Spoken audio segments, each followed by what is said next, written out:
describe him to me.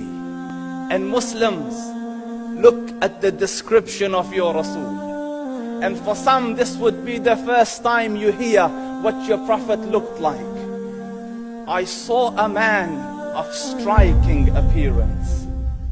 ظاهر الوضاء أبلج الوجه, radiant face, حسن الخلق, beautifully created. لم تعبه الثجلة, his belly wasn't protruding. ولم تزر به السعلة, nor was his head disproportionate and small. وسيم قسيم, proportionate and delicate, finely made, a specimen of a creation.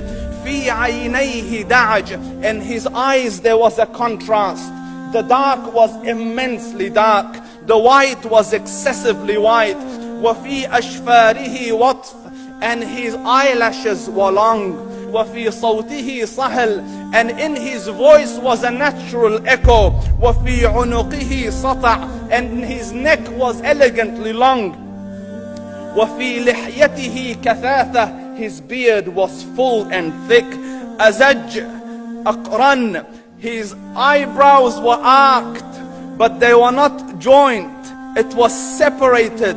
In summit فعليه الوقار, when he was silent, dignity covered him.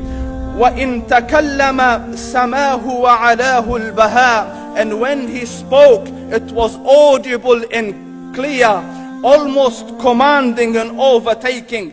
أجمل الناس وأبهاهم من بعيد, from afar the most striking and outstanding in appearance. وأحسنهم وأجملهم من قريب, and when he came near, the best of them and the most handsome of them in closeness.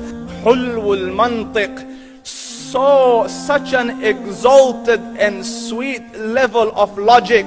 Like when he used to speak, it was so coherently logical, it was smooth and easy to understand. فصل لا نزر ولا هذر, he was to the point, not excessive, nor too short.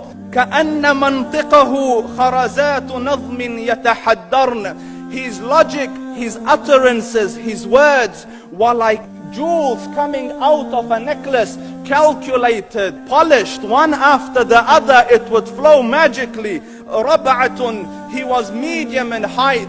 Your eye didn't have to strain to look up at him, nor was it tedious to look down at him. He was a comfortable sight to look at. له رفقاء يحفون به, he had friends, the people that were with him, they were working around him to try to serve and protect him. إن قال سمعوا لقوله, when he used to say something, they used to hearken to what he used to say. وإن أمر تبادروا إلى أمره, when he commanded, they used to compete to fulfill the command. This is Muhammad Rasulullah. This is Muhammad Rasulullah. Anas ibn Malik says, he says, I came out one night, it was the full moon night.